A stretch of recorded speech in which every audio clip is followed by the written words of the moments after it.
কানাডার মন্ট্রিয়ালে বিএনপির উদ্যোগে শহীদ রাষ্ট্রপতি জিয়াউর রহমানের ৪৪তম শাহাদাত বার্ষিকী উপলক্ষে এক দোয়া ও আলোচনা সভার আয়োজন করা হয়েছে। এ সময় প্রবাসী বিএনপি নেতারা শহীদ রাষ্ট্রপতি জিয়াউর রহমানের আদর্শ অনুসরণ করে দেশের কল্যাণে কাজ করার অঙ্গীকার ব্যক্ত করেন। বিস্তারিত মুয়াজ্জেম সাজুর রিপোর্টে। শহীদ রাষ্ট্রপতি জিয়াউর রহমানের ৪৪তম শাহাদাত বার্ষিকী উপলক্ষে দোয়া ও আলোচনা সভার আয়োজন করে কানাডা, কুইবেক, মন্ট্রিয়াল সিটি এবং মুক্তিযোদ্ধা দল বিএনপি। অনুষ্ঠানে শুরু হয় পবিত্র কুরআন থেকে তেলাওয়াতের মাধ্যমে। পরে ভিডিও কলের মাধ্যমে বাংলাদেশ থেকে প্রধান অতিথির বক্তব্য রাখেন কেন্দ্রীয় নির্বাহী কমিটির আন্তর্জাতিক সম্পাদক আনোয়ার হোসেন খোকন। এ সময় তিনি সবাইকে ঐক্যবদ্ধভাবে কাজ করার আহ্বান জানান।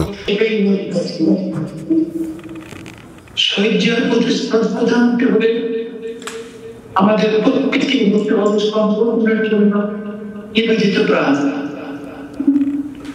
ভয় নির্যাতন আমরা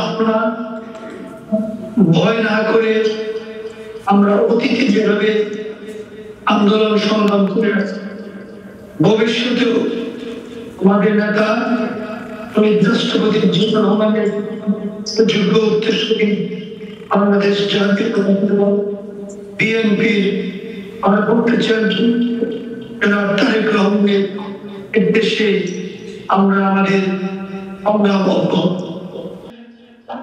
শহীদ রাষ্ট্রপতি জিয়াউর রহমানের রাজনৈতিক জীবন, দেশপ্রেম এবং গণতন্ত্র রক্ষায় তার অবদান তুলে ধরে বক্তারা বলেন, শহীদ জিয়াউর রহমানের আদর্শে উজ্জীবিত হয়ে গণতন্ত্র ও জনগণের অধিকার প্রতিষ্ঠায় বিএনপিকে আরো সুসংগঠিত করতে হবে। আমাদেরকে বাংলাদেশের জাতীয়বাদ উপহার দিয়েছেন। এটা কিন্তু আপনাদেরকে আজকে বলছি, বাংলাদেশের জাতীয়বাদটা কি? আজকে যে হাসিনার সময় যে পাসপোর্টটা হয়েছে, সেই পাসপোর্টের মধ্যে দেখবেন আপনার জাতীয়তা কি?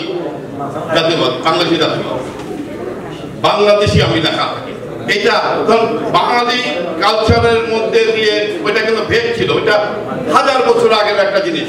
আমি তুমি তো সবাই হতে পারি না, আমার জন্য নিশ্চয়তা থাকতে হবে, সেটাই জাতীয়বাদ, বাংলাদেশি জাতীয়বাদ। উনি করে গেছেন বলে আমরা আজকে বলতে পারছি, আমার পাসপোর্টে আমি লিখতে পারছি বাংলাদেশি।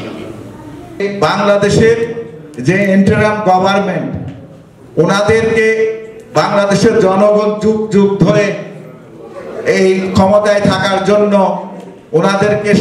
ওনাদেরকে আমরা সেই অধিকার বাংলাদেশের জনগণ দেননি। ডিসেম্বরের মধ্যে সুন্দরভাবে আপনারা নির্বাচন দেন।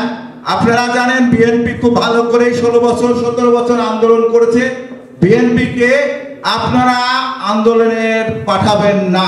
আলোচনা সভায় তারা বলেন, প্রতিষ্ঠা লগ্ন থেকেই বাংলাদেশ জাতীয়তাবাদী দল বিএনপি দেশের মানুষের উন্নয়ন, স্বাধীনতা, সার্বভৌমত্ব রক্ষায় ঐতিহাসিক ভূমিকা পালন করেছে। বহুদলীয় গণতন্ত্র প্রতিষ্ঠায়, আইনের শাসন, মানুষের মৌলিক অধিকার রক্ষায় বিএনপি অগ্রণী ভূমিকা পালন করেছে বলেও তারা জানান। উনি বাংলাদেশ জাতীয়তাবাদী দল প্রতিষ্ঠা করেনি, উনি বাংলাদেশকে একাধিকবার বাংলাদেশকে রক্ষা করেছে, বিপন্ন হওয়ার পর থেকে রক্ষা করেছে, ৭১-এ রক্ষা করেছে, ৭৫-এ রক্ষা করেছে, এগুলো আপনারা জানেন। এখানে এসেছি, আমরা মনে প্রাণে দোয়া করি ওনাকে আল্লাহ ব্যস্ত নসিব করুক। ওনার পরিবার এই দেশের জন্য কুরবান, ওনার পরিবার ত্যাগ স্বীকার করেছে। আমাদের নেত্রী মা খালেদা জিয়া অসুস্থ, ওনার সুস্থতা রোগ মুক্ততার জন্য আমরা দোয়া করব। আমাদের আগামী দিনের নেতা তারেক জিয়ার জন্য আমরা দোয়া করব, যাতে উনি দেশে গিয়ে দলের হাল ধরেন। কানাডা বিএনপির সভাপতি এজাজ আক্তার তৌফিকের সভাপতিত্বে ও ভারপ্রাপ্ত সাধারণ সম্পাদক মুহিম আহমদ ও সাংগঠনিক সম্পাদক এম জয়নাল আবেদিন জামিলের যৌথ পরিচালনায় ভিডিও কলের মাধ্যমে প্রধান অতিথির বক্তব্য দেন কেন্দ্রীয় নির্বাহী কমিটির আন্তর্জাতিক সম্পাদক আনোয়ার হোসেন খোকন। এছাড়াও বক্তব্য রাখেন কানাডা বিএনপির সিনিয়র সহসভাপতি মারিফুর রহমান মারিফ, সহসভাপতি আনসার উদ্দিন আহমেদ, আবুল বাশার মানিক, সদস্য সচিব জাতীয়তাবাদী মুক্তিযোদ্ধা দল এম.এ. জিন্না, কুইবেক বিএনপির সভাপতি শাহজাহান শামীম সহ কানাডা, কুইবেক এবং মন্ট্রিয়াল বিএনপির নেতৃবৃন্দ।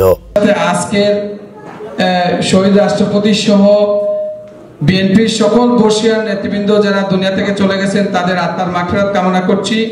24 এবং 5 আগস্টে যারা আত্মহত্যা দিয়েছেন তাদেরও আত্মার মাগফিরাত কামনা করছি এবং সকল জাতীয়তাবাদী সকল নেতৃবৃন্দের কাছে আমি কৃতজ্ঞ। আমরা যেভাবে আপনাদেরকে ডাকি আপনারা আমাদের সাথে সাড়া দেন। জিয়াউর রহমানের আদর্শ অনুপ্রাণিত হয়ে কাজ করি। আমরা দেখি কোন কোন ক্ষেত্রে বর্তমান প্রেক্ষাপট নিয়ে আমি দুটি কথা বলতে চাই। যারা বাংলাদেশ জাতীয়তাবাদী দলের নাম ধরে এই কানাডায় বিভিন্ন সময় মিটিং মিছিল করেন, আপনারা কোন দায়িত্ব কার অধিকারে করেন সেটা আমরা কানাডা বিএনপি জানতে চাই। শাহাদাত বার্ষিকীর আলোচনা সভা শেষে শহীদ রাষ্ট্রপতি জিয়াউর রহমানের অম্লান স্মৃতির প্রতি গভীর শ্রদ্ধা জানিয়ে ও বিদেহী আত্মার মাগফিরাত কামনা করে দোয়া করার মধ্য দিয়ে অনুষ্ঠানের সমাপ্ত করা হয়। কানাডার মন্ট্রিয়াল থেকে Muazzem Saju, channel S news.